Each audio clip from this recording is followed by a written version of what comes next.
Hello सगळ्यांना. या tiger prawns आहेत, यांची आज आपण बिर्याणी बघतोय. तर ह्याला आपण सगळे मसाले लावून घेणार आहोत.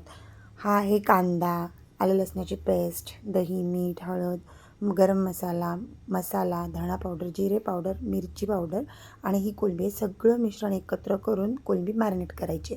त्याच्यानंतर तेलात खडे मसाले, कांदा आणि मिरची आणि टोमॅटो टाकून हे चांगलं परतून घ्यायचं आहे. आणि जे आपण मॅरिनेट करत ठेवलेलं होतं कोलंबीचं, ते त्याच्यात टाकून चांगलं शिजवून घ्यायचं आहे. त्याच्यानंतर आपण ह्या बिर्याणीला लागणारा भात शिजवून घेणार आहोत. पाण्यामध्ये तूप, खडे मसाले, जिरं हे सगळं टाकून भात शिजायचं आहे. त्याच्यानंतर हे आपलं जे कोलंबीचं आहे ते शिजवून झालेलं आहे. त्याच्यानंतर ही भाताने आपण लेअरिंग करणार आहोत. ह्याचं सगळीकडे सारखं लावून घ्यायचं आहे भात. आणि वरतून केशरचं दूध टाकलेलं आहे, कोथिंबीर आणि चांगली मस्त वाफ काढून घ्यायची. बिर्याणी रेडी.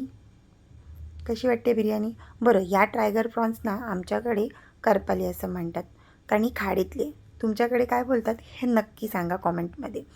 व्हिडिओ आवडली असेल तर लाईक करा आणि आपल्या इन्स्टा पेजला फॉलो करा. थँक्यू.